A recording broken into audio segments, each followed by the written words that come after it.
Good evening, Dr. Gibson. Chapter 25 started out by giving great insight into debtor and creditor relations. So, to start with, the creditor is the lender in a transaction, the debtor would be the borrower in a transaction, and there are many different types of lien. I believe it was LIEN, line, but a basis of what a lien is a claim on a debtor's property that must be satisfied before any creditor can make a claim.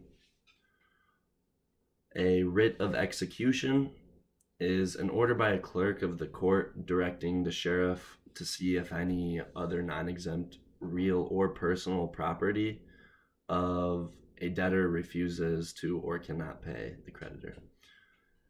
A garnishment is an order of the court granted to a creditor to seize wages or bank accounts of a debtor.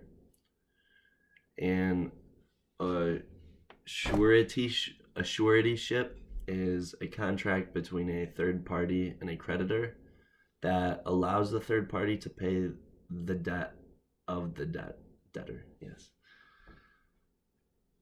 Chapter 25 then also began covering the Federal Bankruptcy Code, the incorporation of the Bankruptcy Abuse Prevention and Consumer Protection Act of 2005. I had also read about the evolution of consumer law and state consumer legislation. The freedom to contract doctrine is defined as parties who are legally competent are allowed to enter into whatever contracts they wish. And puffery is an exaggerated recommendation made in any sales talk to promote the product.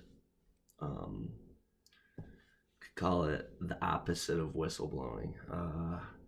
An annual percentage rate, so the APR, is an effective annual rate of interest being charged by a consumer, by a creditor that, An APR is an effective annual rate of interest being charged a consumer by a creditor that depends on the compounding period the creditor is using. So open-end credit would be credit extending on an account for an indefinite time so that the debtor can keep charging on the account up to a certain amount, of course, and while paying the outstanding balance either in full or in several installed payments. Close-end credit is a credit arrangement in which credit is extended for a specific period of time and the exact number of payments and the total amount due have been agreed upon between the borrower and the debtor. And the creditor, between the borrower and the creditor.